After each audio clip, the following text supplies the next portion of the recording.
Salut tout le monde, j'espère que vous allez bien les amis, on se retrouve aujourd'hui pour une nouvelle vidéo et on va démarrer avec cette petite information. C'est une date importante puisque c'est un joueur historique, un joueur emblématique du FC Barcelone.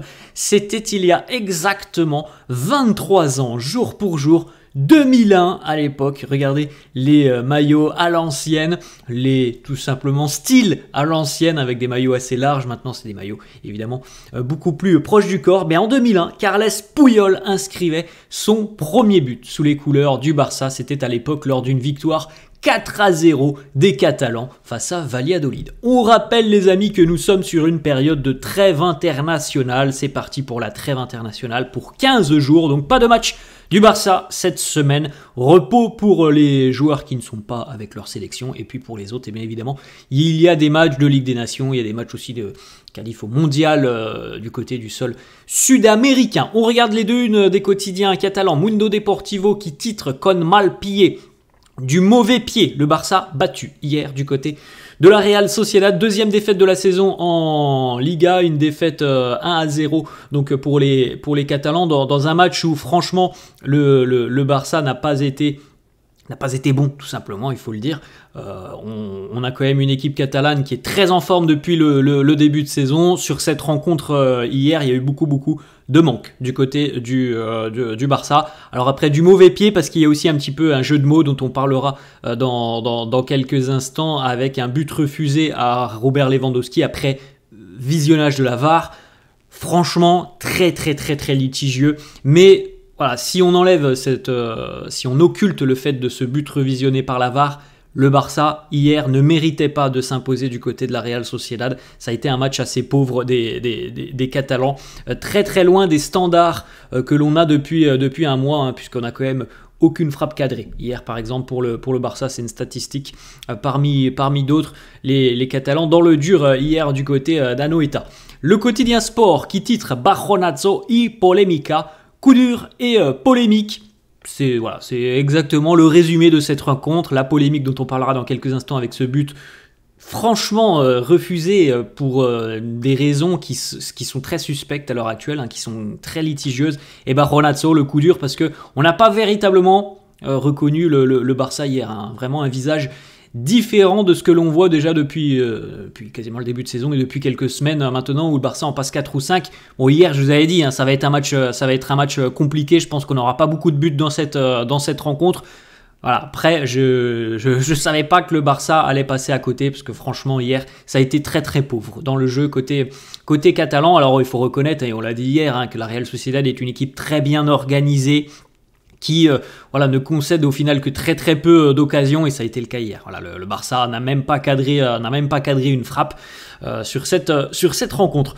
Le résultat, donc défaite 1-0 hier des Catalans, but de Geraldo Becker à la 33e minute, alors que l'on a vu un Pau Cubarsí qui a tardé un petit peu à remonter sur ce but, et malheureusement le piège du hors-jeu il n'a pas fonctionné. Alors c'est vrai que le ballon est revenu rapidement, mais voilà, ça c'est des petites erreurs, hein, quand on a 17 ans comme ça, comme Cubarsí, c'est des petites erreurs. C'est pour ça, hein, qu'il est évidemment encore dans l'apprentissage. C'est un très bon joueur. C'est pas parce que hier il est un petit peu quand même impliqué sur ce but de la Real Sociedad qu'on va le dénigrer et qu'on va dire que c'est un mauvais joueur. Loin de là, il fait des choses très intéressantes. Maintenant, voilà, c'est un joueur qui a 17 ans et qui demande encore évidemment aussi à continuer à apprendre. Hier, voilà, s'il avait fait la course un petit peu plus rapide pour se mettre tout de suite au niveau de la ligne des défenseurs, il n'y aurait peut-être pas eu le but de Geraldo Becker. Donc c'est un match d'ailleurs où il a raté aussi quelques passes alors que l'on le voit normalement un peu plus à l'aise. Mais c'est vrai que la Real Sociedad est quand même très gênante, hein, pour toutes les équipes qu'elle affronte. Il a raté quelques passes. Ça n'a pas été un grand Pau Cubarsí. Alors peut-être qu'il était gêné aussi au niveau du masque qu'il portait, mais il est évident que voilà, il n'y a pas de problème, hein, c'est un très bon joueur maintenant. Voilà, il est passé un petit peu à côté sur la rencontre hier. Les stats intéressantes de cette rencontre, regardez celle qui est certainement la plus représentative de cette rencontre, les expected goals. 1,85 du côté de la Real Sociedad, 0,64 du côté du Barça. C'est assez parlant. Hein, quand on voit depuis quasiment le début de saison des expected goals à 3 ou 4 du côté de Barcelone, et hier, voilà, on était dans le dur, on a quasiment pas réussi à se créer d'occasion franche, hein, franchement. Ça a été très très compliqué de déployer du jeu, ça a été très compliqué de déployer du jeu aussi face au pressing de la Real qui a beaucoup empêché les premières relances. Et puis voilà, si vous avez vu la compo, l'absence de Lamine Yamal, je pense qu'elle a quand même été prépondérante hier. Ça manquait de folie tout simplement offensivement. Fermin, il est passé un petit peu à côté de son match. Au milieu de terrain, alors Frenkie de Jong, il a été touché en première période par un coup et il a un petit peu disparu hein, au fur et à mesure que la rencontre avançait. D'ailleurs, je crois qu'il va passer des tests aujourd'hui. On espère que c'est quand même pas trop grave pour Frenkie parce qu'il revient tout juste de blessure. Mais voilà, cette stat, hein, les expected goals, elle montre à quel point le Barça a été quand même en difficulté hier hein, du côté d'Anoeta, même si voilà, les Catalans ont eu la possession. 14 tirs à 11 pour les Basques. On regarde cette statistique aussi qui est quand même une statistique assez parlante, certainement même encore plus que les expected goals. Aucun tir cadré pour le Barça hier, et c'est assez dingue les amis, puisque c'est quand même un phénomène très rare hein, du côté de Barcelone. Bon, le jeu offensif on connaît, et bien aucun tir cadré pour le Barça hier, ça n'était plus arrivé les amis en Liga pour le Barça depuis 10 ans. 10 ans les amis que le Barça cadre au moins un tir par match.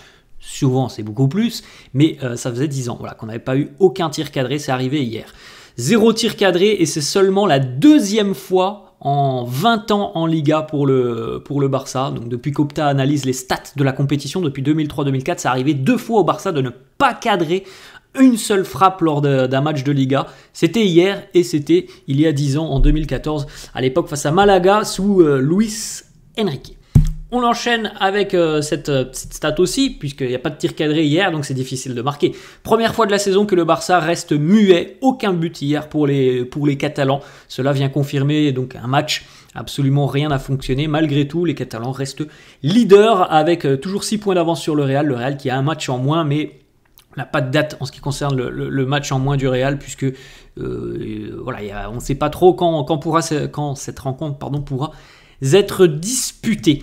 On poursuit avec donc l'information qui est sortie un petit peu avant la rencontre et qui était quand même annonciatrice d'une soirée un peu plus compliquée, puisque Lamine Yamal a dû déclarer forfait pour cette rencontre. Le Barça a communiqué un petit peu avant le début de la rencontre en disant que voilà, il avait souffert d'un coup assez sérieux face à l'Étoile Rouge de Belgrade en milieu de semaine en Ligue des Champions, qu'il avait été traité, un petit peu soigné depuis quelques jours, mais il y avait quand même une gêne, un inconfort, et il était impossible pour lui à l'heure actuelle de tenir sa place face à la Real Sociedad, et que pour le moment le Barça n'a absolument pas donné de date de retour.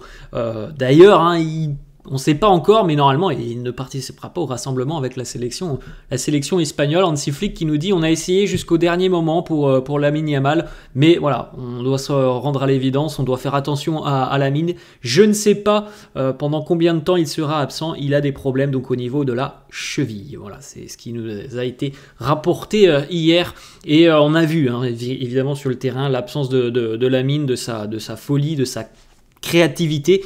L'absence a été quand même assez parlante dans le domaine offensif, même si globalement hier tous les joueurs ont été un petit peu dans le dur, un petit peu en dedans.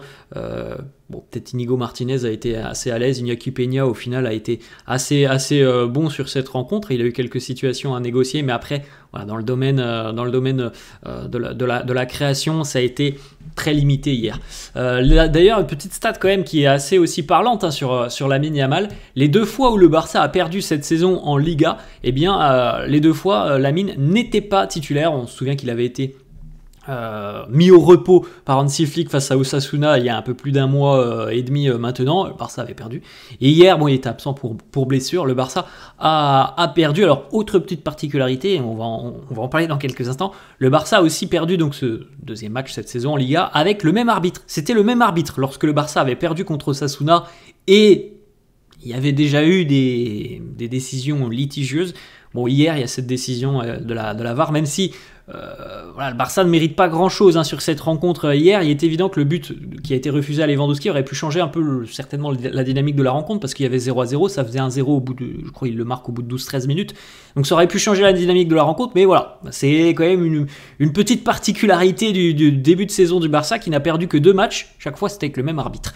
Voilà, on y vient les amis à ces images. Donc le but de Robert Lewandowski hier face à la Real Sociedad qui a été refusé, visiblement, pour quelques millimètres, à en croire l'image de la VAR. Alors pourtant les amis, quand vous voyez l'image là, juste là, on se dit, Lewandowski est pas hors jeu, c'est pas possible. Regardez le pied, alors je sais plus quel défenseur de la Real Sociedad, mais regardez le pied, on a quand même bien l'impression qu'il n'y a pas hors jeu. Hein. Franchement, on va pas se mentir, on a bien l'impression qu'il n'y a pas hors jeu.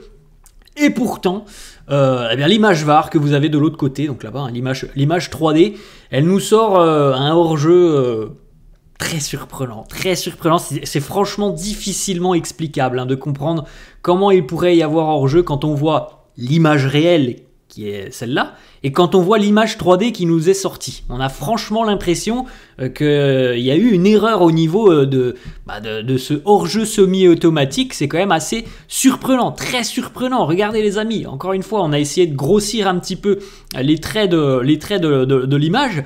Alors on voit visiblement le joueur de la Real Sociedad, le défenseur, avoir le pied plus loin que celui de Robert Lewandowski, ce qui est quand même assez fou. Voilà, c'est quand même très très très surprenant. C'est franchement très surprenant ce hors-jeu, l'image du hors-jeu semi-automatique où, selon les dires de certains journalistes en Espagne, c'est ce qui se dit en Espagne, hein, c'est des journalistes, on aurait confondu les crampons c'est Nayef Aguerd, voilà, ça me revient, c'est Nayef Aguerd et Lewandowski, et donc il y aurait eu une inversion des crampons, ce qui aurait fait que Lewandowski est hors jeu. Enfin, c'est franchement hallucinant. Franchement hallucinant cette séquence hier. On a quand même bien l'impression qu'il n'y a pas hors jeu hein, et que le but aurait dû être valable. Et voilà, ça dépend des angles, mais c'est d'ailleurs l'image 3D, elle est sortie 8 minutes après le but hier, hein, comme pour dire que c'était quand même véritablement suspect. Voilà, suspect. On continue avec une réaction justement de Marc Casado qui nous dit « Je n'ai pas vu l'action. On m'a dit que c'était le crampon de l'adversaire.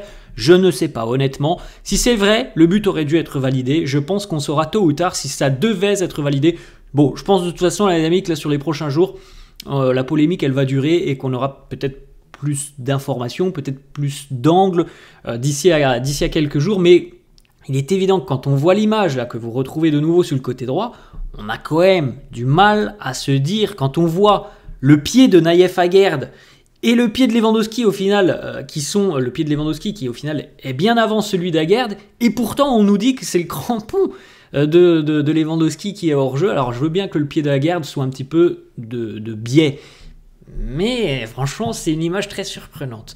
Marc Casado qui nous dit aussi la Liga devrait vérifier ce but. Il est irresponsable il serait irresponsable de refuser un but si celui-là était légal. Pedri sur le but refusé, il nous dit la vérité c'est que je n'ai pas vu la vidéo de l'action. Ce qui compte c'est que nous n'avons pas pris les 3 points. Alors comme je l'ai dit tout à l'heure, voilà, le match du Barça est pauvre, mais il y a ce fait de jeu évidemment qui est quand même important, voilà, dans la physionomie de la rencontre. Regardez la réaction d'ailleurs de Rafinha sur les réseaux sociaux, assez drôle la réaction de Rafinha, qui a reposté une photo de chaussures hyper pointues, comme pour dire Lewandowski doit faire une pointure 50 si on refuse le but pour hors-jeu. Regardez, voilà, vous avez le crampon de Lewandowski qui serait passé devant celui de Nayef Aguerd. La réaction de Rafinha, elle est légendaire.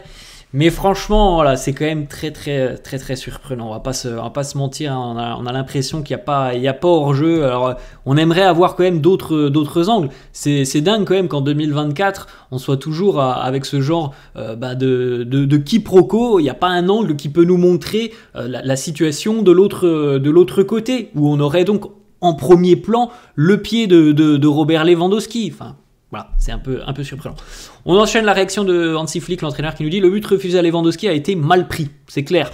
C'est mon opinion parce que j'ai vu la photo. C'est clair, il faut l'accepter. C'est un but, c'est une erreur de l'arbitre. Même si ce n'est pas la faute de l'arbitre, au final, nous sommes des êtres humains, nous faisons des erreurs et aujourd'hui, c'était une grosse erreur. Donc voilà, Hansi Flick, il l'a dit d'ailleurs à l'arbitre. Lorsqu'il est revenu en seconde mi-temps, il a dit à l'arbitre: vous avez fait une erreur, voilà, il y avait but. Bon, on verra s'il y a des explications qui viennent de la part de la Ligue, de la commission des arbitres dans les prochains jours. Hansi Flick qui nous dit aussi, voilà, en parlant plus du match: ce n'était pas notre jour, il faut accepter le résultat, ce que nous avons vu est clair, il n'y a pas d'excuse. Nous n'avons pas réussi à nous créer des occasions suffisantes, on a souffert, puis ils ont marqué. Hansi qui nous dit: évidemment l'absence de Lamine Yamal a une influence sur le résultat, ce n'était pas notre jour, nous ne nous sommes pas créés autant d'opportunités, beaucoup d'opportunités de marquer, nous avons fait beaucoup de mauvais choix, de mauvaises décisions dans les derniers tiers du terrain adverse, on doit accepter tout simplement que l'on a été mauvais. Pedri qui nous dit: on doit apprendre de nos erreurs, c'est l'heure de rebondir, de se relever. La Real Sociedad nous a très bien pressés. Ça a été difficile pour nous de mettre en place nos actions, de repartir de l'arrière. Voilà les amis, la fin de cette vidéo, j'espère que ça vous a plu, n'hésitez pas comme d'hab à lâcher un petit pouce bleu, merci à tous ceux qui le font, n'hésitez pas à vous abonner à la chaîne, et puis laissez-moi aussi en commentaire les amis, quel est votre ressenti, quelle est votre impression justement sur cette situation très litigieuse du but refusé à Robert Lewandowski. Voilà les amis, la fin, je vous souhaite une très bonne journée, je vous dis à la prochaine, ciao.